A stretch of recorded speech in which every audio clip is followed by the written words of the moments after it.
From translation, NIV New International Version, this 210 day of the year, today we are reading passages, Isaiah 5-8, Isaiah chapter 5, verses 1 to 30, I will sing for the one I love a song about his vineyard.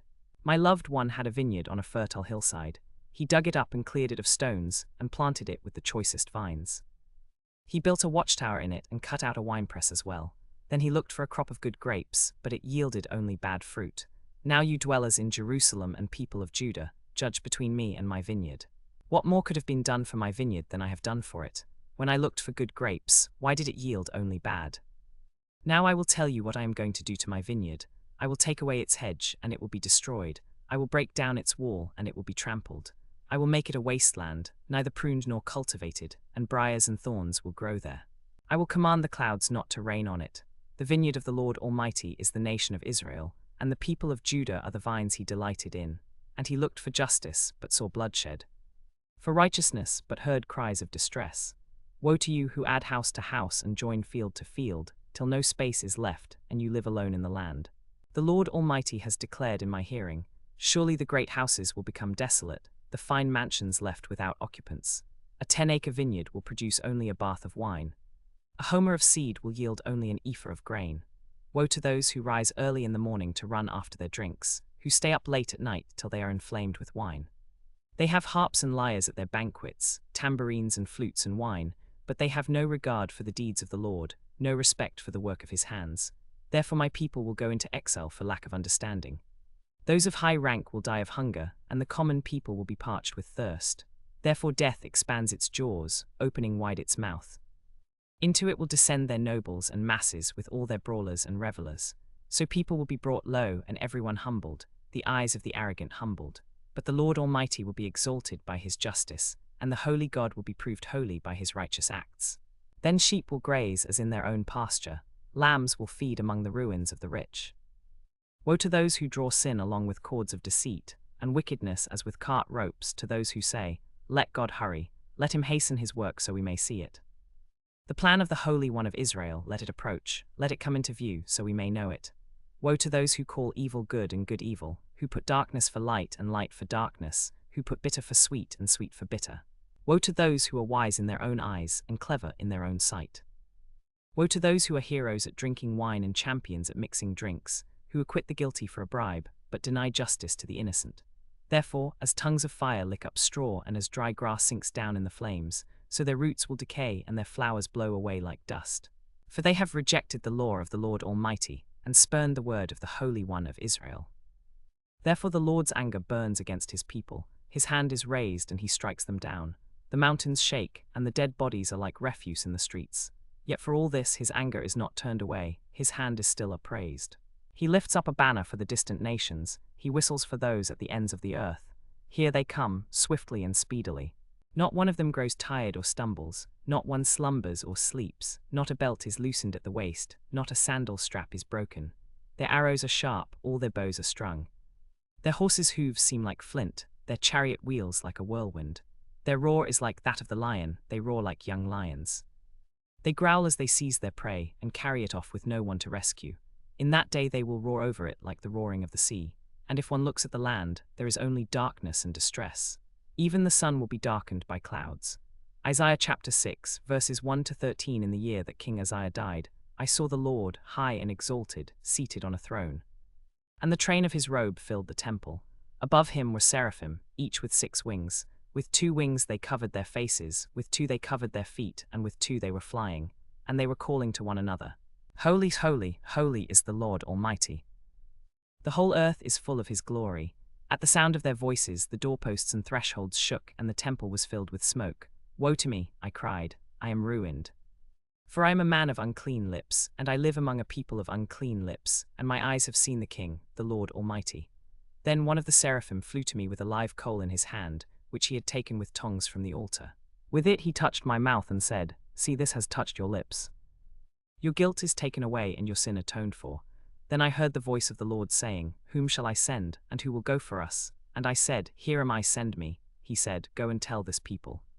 Be ever hearing, but never understanding. Be ever seeing, but never perceiving. Make the heart of this people calloused. Make their ears dull and close their eyes. Otherwise they might see with their eyes, hear with their ears, understand with their hearts, and turn and be healed. Then I said, For how long, Lord? And he answered, Until the cities lie ruined and without inhabitant, until the houses are left deserted and the fields ruined and abandoned, until the Lord has sent everyone far away and the land is utterly forsaken. And though a tenth remains in the land, it will again be laid waste. But as the terebinth and oak leave stumps when they are cut down, so the holy seed will be the stump in the land. Isaiah chapter 7, verses 1 to 25. When Ahaz son of Jotham, the son of Uzziah, was king of Judah, King Rezin of Aram and Pekah son of Remaliah king of Israel marched up to fight against Jerusalem, but they could not overpower it. Now the house of David was told, Aram has allied itself with Ephraim. So the hearts of Ahaz and his people were shaken, as the trees of the forest are shaken by the wind. Then the Lord said to Isaiah, Go out, you and your son Shear-Jashub, to meet Ahaz at the end of the aqueduct that has been built on the upper pool, on the road to the washerman's field. Say to him, Be careful, keep calm, and don't be afraid. Do not lose heart because of these two smoldering stubs of firewood, because of the fierce anger of Rezin and Aram, and of the son of Remaliah. Aram, Ephraim, and Remaliah's son have plotted your ruin, saying, Let us invade Judah. Let us tear it apart and divide it among ourselves, and make the son of Tabeel king over it. Yet this is what the sovereign Lord says, It will not take place, it will not happen, for the head of Aram is Damascus, and the head of Damascus is only Rezin. Within 65 years Ephraim will be too shattered to be a people. The head of Ephraim is Samaria, and the head of Samaria is only Remaliah's son. If you do not stand firm in your faith, you will not stand at all. Again the Lord spoke to Ahaz, Ask the Lord your God for a sign, whether in the deepest depths or in the highest heights. But Ahaz said, I will not ask. I will not put the Lord to the test. Then Isaiah said, Hear now, you house of David. Is it not enough to try the patience of humans? Will you try the patience of my God also? Therefore the Lord himself will give you a sign. The virgin will conceive and give birth to a son, and will call him Emmanuel. He will be eating curds and honey when he knows enough to reject the wrong and choose the right. For before the boy knows enough to reject the wrong and choose the right, the land of the two kings you dread will be laid waste. The Lord will bring on you and on your people, and on the house of your father, a time unlike any since Ephraim broke away from Judah. He will bring the king of Assyria. In that day, the Lord will whistle for flies from the distant streams of Egypt, and for bees from the land of Assyria. They will all come and settle in the steep ravines and in the crevices in the rocks, on all the thorn bushes and at all the water holes. In that day the Lord will use a razor hired from beyond the Euphrates River, the king of Assyria, to shave your head and private parts, and to cut off your beard also.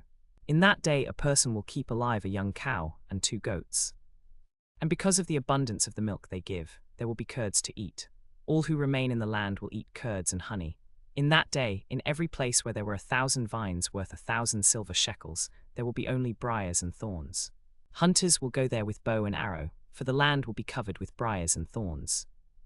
As for all the hills once cultivated by the hoe, you will no longer go there for fear of the briars and thorns. They will become places where cattle are turned loose and where sheep run. Isaiah chapter 8, verses 1 to 22. The Lord said to me, Take a large scroll and write on it with an ordinary pen, Mahashalal-Hashbaz. So I called in Uriah the priest and Zechariah son of Jeberechiah as reliable witnesses for me. Then I made love to the prophetess, and she conceived and gave birth to a son. And the Lord said to me, Name him Mahashalal-Hashbaz. For before the boy knows how to say, My father or my mother, the wealth of Damascus and the plunder of Samaria will be carried off by the king of Assyria. The Lord spoke to me again. Because this people has rejected the gently flowing waters of Shiloh, and rejoices over Rezin and the son of Remaliah. Therefore the Lord is about to bring against them the mighty floodwaters of the Euphrates, the king of Assyria with all his pomp. It will overflow all its channels, run over all its banks and sweep on into Judah, swirling over it, passing through it and reaching up to the neck. Its outspread wings will cover the breadth of your land, Emmanuel. Raise the war cry, you nations, and be shattered. Listen, all you distant lands. Prepare for battle and be shattered. Prepare for battle and be shattered. Devise your strategy, but it will be thwarted. Propose your plan, but it will not stand, for God is with us.